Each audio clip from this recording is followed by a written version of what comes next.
All right, another video on the 250. Some of you guys had a bunch of questions about the decompression on these older Yamaha sleds. In the last video, I wasn't very specific on what I did to fix the issue. I didn't go into that big of a detail on it. I just kind of said what I did. Decompression on the back side of this cylinder was leaking. I'm pretty sure it was losing compression out of there. There's a bunch of pieces missing off of it. The cable wasn't even hooked up. It wasn't even functioning. It's only a 250, so there's not a lot of compression. Maybe when it was new, it had a little bit more, but it's a little old and tired right now, so it doesn't have the compression that it once did. So I just plugged the hole and took care of the issue. The only problem that I was running into was, obviously it's a Yamaha, it was made in Japan. All the parts are from Japan, metric threads. You are gonna have a heck of a time trying to find the parts to rebuild the decompression, to take care of it if it is not working or not functioning. It's easier to just plug it and eliminate the whole issue anyways. So I'll take you over here to the workbench of what I've got going on. So this is a decompression out of the snowmobile. It's missing, it's missing the pin in the back, and then on the inside it's also missing a pin. So it was missing two components to it, and it was leaking really bad. 12 by 125 threads on this. It is extremely hard to find a plug in metric. I went to a local hardware store, no luck.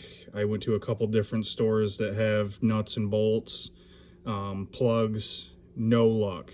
Not in 12 by 125. So what I thought, my next option was to just get a regular bolt, 12 by 125. The only problem is, this is the shortest bolt that I could find. Obviously the threads are a lot longer on the bolt than on the decompression valve, so you don't want that. The other issue is the diameter of this is a lot skinnier than the head of that bolt. So you have to keep in mind, you have to go inside these fins. It's got to fit in there. It can't sit, it can't sit flush on this because it'll keep leaking. So you have to have something that will go inside. So you need that same diameter when you're trying to plug that. So a regular bolt isn't going to work. It's way too big.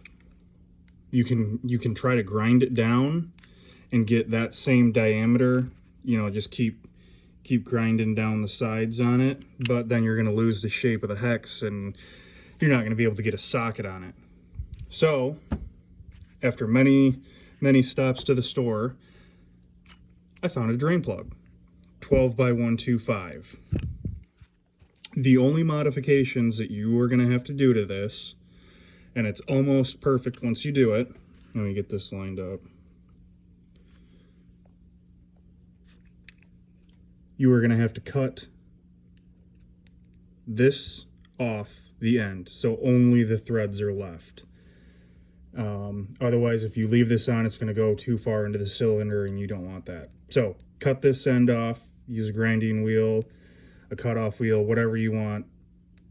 Cut that off, cut the smooth off, and you'll have almost, I had the calipers on it, it is pretty much the exact same size from this shoulder to the end of the threads, from this shoulder to the end of the threads here.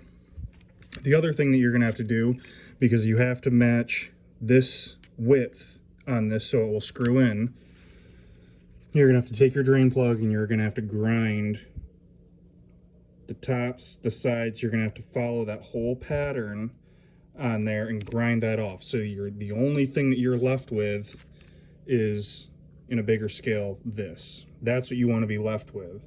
And that will just fit, once you get those flats or that ground off flat, that will just fit into that cylinder.